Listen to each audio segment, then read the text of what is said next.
சண்டை போட்டுக்கிட்டே இருக்கிறது, இதெல்லாம் எதனால் நடக்கு? அந்த 4 மூலையில் போயிட்டு அடையும். அந்த இருட்டாக இருக்கிற மாதிரிலாம் ஃபீல் ஆகி இருக்கும். 4 மூலைகளுக்கும் கொண்டு போய் காட்டியம்மா நீங்கள் ஒரு மந்திரம் சொல்லணும்.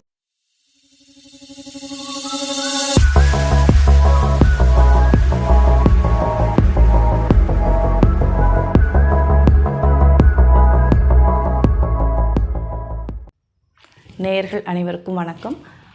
பொதுவாக ஒரு சில வீடுகளில் சிலர் கஷ்டப்படுறது உண்டு. என்ன அப்படின்னா, வீட்டில் எப்போவுமே சோம்பலாக இருக்குது, எரிஞ்சு ஒருத்தர் மேலே விழுந்துகிட்டே இருக்கிறது, சண்டை போட்டுக்கிட்டே இருக்கிறது, இதெல்லாம் எதனால் நடக்குது அப்படின்றதே தெரியாது. ஏதாவது ஒரு வேலை செய்யணும் அப்படின்னு நினச்சி வச்சுருப்பாங்க, ஆனால் அதை அவங்களால செய்யவே முடியாது. இதெல்லாம் ஏன் இந்த மாதிரி இருக்குது அப்படின்றதான் இன்றைக்கி இந்த வீடியோவில் நாம் பார்க்க இருக்கோம். உங்கள் வீட்டில் ஏன் அப்படி இருக்குது அப்படின்றத நீங்கள் தெளிவாக புரிஞ்சுக்கணும். இது நம்ம வீட்டோட நிலவாசல் படியிலேருந்தே ஆரம்பிக்குது. நாம் கழட்டி விடக்கூடிய செருப்பு நேராக அடுக்கி வச்சுருக்கணும். அப்படியே கலைச்சி போட்டு அங்கே ஒன்றும் இங்கே ஒன்றுமா வைக்கக்கூடாது. அதுக்கு அடுத்தபடியாக நாம் வீட்டுக்கு உள்ளே உட்காரக்கூடிய இடம் முதல்ல ஹால் தான், லிவிங் ரூம் தான். இங்கே பொதுவாகவே நம்ம எல்லாருமே துவைச்ச துணியை முதல்ல கொண்டு போடுற இடம் இங்கே தான். சில பேர் வீட்டில் அழுக்கு துணிங்களை கூட அந்த இடத்துல போட்டு வைப்பாங்க. அப்படி இருக்கும் பொழுது அந்த இடத்துல கெட்ட வாடைகள் வரும். அதே மாதிரி துணிகள்லாம் அந்த மாதிரி போட்டு இருக்கவே கூடாது. அதுக்கு அடுத்தபடியாக நம்ம சமையல் செய்யக்கூடிய இடம், பாத்ரூம், இந்த மாதிரி இடத்துல எல்லாமே சுத்தமாக இருக்கணும். சமையல் செஞ்ச உடனே அது கையோடு எல்லாத்தையுமே நம்ம க்ளீன் பண்ணிடணும். இதுதான் எதிர்மறை சக்தியா அப்படின்னு கேட்டிங்கன்னா, இதுவும் எதிர்மறை சக்தி. இப்போ இது எல்லாமே நீங்கள் சரி பண்ணிடுறீங்க, அப்பயும் உங்களுக்கு அந்த மாதிரி இருக்குது.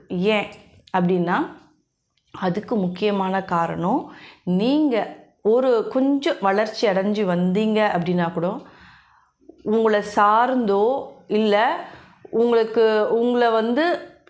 எப்பயாவது ஒரு முறை 2 முறை பார்க்குறவங்க கூட அந்த வளர்ச்சியை பார்த்து இப்படி ஒரு அபரீதமாக வளர்ந்துட்டாங்களே அப்படின்னு சொல்லி நினைக்கிறாங்க. அப்படின்னா அந்த கண் ஓம்பல் சொல்லுவாங்க இல்லையா, கண் திருஷ்டி, அதுவுமே இதுக்கு காரணம். வீட்டுக்குள்ளே நுழையும் போதே சிலருடைய எதிர்மறை எண்ணங்கள், இவங்க நல்லா இருக்காங்களே அப்படின்னு எண்ணக்கூடிய அந்த எண்ணங்கள் வீட்டில் பிரதிபலிக்கும்.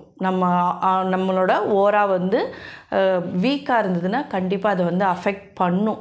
அப்போது இதெல்லாம் எப்படி சரி செய்கிறது? வீட்டெல்லாம் சரி செஞ்சிட்டேன், ஆனால் இதை நம்ம இப்போ எப்படி சரி செய்கிறது அப்படின்னு கேட்டால், இது எல்லாத்துக்கும் ஒட்டு மொத்த தீர்வாக சாமி கும்பிடுறீங்க, இல்லை சாமி நம்பிக்கை இருக்குது, இல்லை சாமி நம்பிக்கை இல்லை அப்படின்னா கூட வீடு சுத்தமாக இருக்கணும், வாசனையாக இருக்கணும். அதுதான் மெயினாக. வாசனை அப்படின்றது நம்மளோட எண்ணத்தோட மனதோட கனெக்ட் பண்ணியிருக்கு. ஒரு நல்ல வாசனை இருக்கும்பொழுது நம்மளோட மனசு சந்தோஷமாக இருக்கும். இதே ஒரு கெட்ட நாற்றம் இருந்தால் ஒரு அருவெறுப்பு வரும் இல்லையா, அப்போ மனதோட நிலைமை என்னாகும், சுருங்கும். இதுதான் காரணமே. அப்போ முதல்ல காலணிகள்லாம் கரெக்டாக நீட் பண்ணி விட்டுருங்க. அதுக்கப்புறமா வீட்டுக்குள்ளே என்ட்ரு ஆகும் பொழுதே கண்டிப்பாக உள்ளே நுழையும் பொழுது முதல்ல பார்க்கக்கூடிய விஷயம் ஒரு விநாயகராக இருக்கணும். இல்லைன்னா ஒரு சிலர் கண்ணாடி வைக்கிறதும் உண்டு, அந்த மாதிரியும் வைக்கலாம். முதல்ல விநாயகர் படத்தை வச்சுடுங்க. வச்சுட்டு அதுக்கப்புறமா சோஃபாவில் இருக்கக்கூடிய துணிங்க எல்லாமே சுத்தம் பண்ணிவிடுங்க. சுத்தம் பண்ணி முடிச்சுட்டு நீங்கள் குளிக்கிறீங்க அப்படின்னா முதல்ல ஒரு கைப்பிடி கல் உப்பு எடுத்துக்கோங்க. கைப்பிடி கல் உப்பு எடுத்து தண்ணியில் போட்டுட்டு, இல்லை ஒரு மக்கு தண்ணியில் போட்டுக்கோங்க. போட்டுட்டு அந்த நல்லா கரைச்சிட்டு அந்த தண்ணியை ஃபுல்லாக உடம்புல ஸ்ப்ரெட் பண்ணி விட்டுங்க. ஒரு 5 நிமிஷம் அப்படியே அது ஊறட்டும். அதுக்கப்புறமா நீங்கள் தண்ணியில் குளிச்சுடுங்க. குளிச்சுட்டு இல்லை வீட்டை துடைக்கணும், பெருக்கி துடைக்கணும், தினமும் பெருக்கணும். துடைக்கிறது உங்களோட விருப்பம். ஒரு வாரத்தில் 3 நாளோ, சில பேர் தினமும் துடைக்கிறதும் உண்டு, சில பேர் 2 நாள் 3 நாள் துடைக்கிறதும் உண்டு. வீடு சுத்தமாக இருக்கணும், அதுதான் மெயின் கான்செப்டே. இப்போ ஒரு கைப்பிடி கல் உப்பை எடுத்து நீங்கள் அது வீடு துடைக்கிறோம் இல்லையா, அந்த தண்ணியிலேருந்து ஒரு கைப்பிடி கல் உப்பை போட்டுக்கோங்க. போட்டுட்டு வீடு ஃபுல்லாக தொடச்சி விட்டுடுங்க. இப்போது நீங்கள் சமையலுக்கு உப்பு பயன்படுத்துகிறீங்க இல்லையா, அந்த உப்பு தனியாக வச்சுக்கோங்க. இந்த மாதிரி துடைக்கிறதுக்கு குளிக்கிறதுக்குன்னு சொல்லிட்டு உப்பு வந்து தனியாக வச்சுக்கோங்க. ரெண்டுத்தையும் கலக்க வேண்டாம். இது தனியாக வைங்க, அது தனியாக வைங்க. இந்த மாதிரி வீட்டை சுத்தம் பண்ணிவிட்டு நீங்கள் கல்லுப்பு போட்டு குளிச்சுட்டு எல்லாம் சுத்தமான பிறகு உங்களுக்கு நம்பிக்கை இருக்குது, பூஜையில் நம்பிக்கை இருக்குது, சாமி மேலே நம்பிக்கை இருக்குது அப்படின்னா சாம்பிராணி வீடு முழுக்க போடுங்க, தூபம் வீடு முழுக்க காட்டுங்க. இதில் ஒரு சின்ன நுணுக்கம் என்ன அப்படின்னா, எதிர்மறை சக்திகள் சொல்கிறோம் இல்லையா, அது என்ன பண்ணோன்னா நம்ம வீடுகளில் வந்து பிரதிபலிக்கும் அப்படின்னு சொன்னோம் இல்லையா. இந்த மூளை, ஒரு ரூம்க்கு வந்து 4 மூளை இருக்கும். அந்த 4 மூலையில் போயிட்டு அடையும், அந்த எண்ணங்கள் வந்து அடையும்.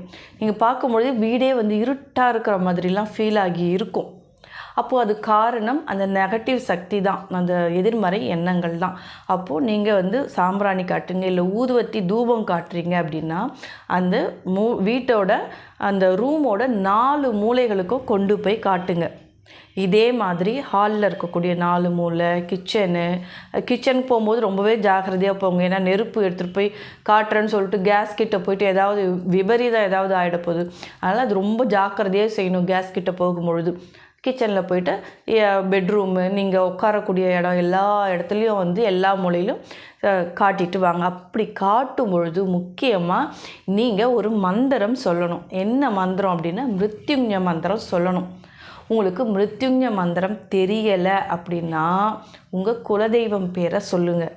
இல்லை உங்களோட இஷ்ட தெய்வம் எதுவோ அந்த இஷ்ட தெய்வத்தோட பேரை வந்து சொல்லிக்கிட்டே வந்து அந்த 4 மூலையிலே வந்து காட்டுங்க. இது வந்து ஒரே நாளில் வந்து சரியாகிடும் அப்படின்னு கிடையாது. இது நம்ம செய்ய செய்ய செய்ய செய்ய மூளையில் அடைஞ்சிருக்க அந்த எண்ணங்கள் எல்லாமே வந்து கழிஞ்சிடும். தீய எண்ணங்கள் வெளியே போய்கிடும். அதாவது தினமும் வந்து செஞ்சுக்கிட்டே வரணும். ஒருத்தர் வீட்டுக்குள்ளே நுழையும் பொழுதே கமகமன்னு வாசனையாக இருக்கணும் வீடு. அதுதான் மெயின் கான்செப்டே. சுத்தமாக இருக்கணும். இப்படி இருந்தாலே நல்ல எண்ணங்கள் வரும், நல்லா வேலை செய்ய முடியும். நம்மால் யாருக்கிட்டே வந்து பொதுவாக வந்து உங்களுக்கு அடிக்கடி இந்த சிறுன்னு சொல்லிட்டு இருக்கீங்களா, கண்டிப்பாக நீங்கள் வந்து ஒரு தியானம் அப்படின்ற ஒரு வழிமுறையை வந்து பின்பற்றுங்க. ஏதாவது ஒரு தியானம், இல்லைன்னா எதுவுமே தெரியலனா ஒரு 10 நிமிஷம் கண்ணை மூடி அமைதியாக வந்து உங்களுக்கு பிடிச்ச இடத்துல உட்காந்துக்கோங்க. ஒரே இடமா உட்காருங்க. சாமி ரூம் இருந்தால் பூஜை ரூமில் உட்காந்துக்கோங்க.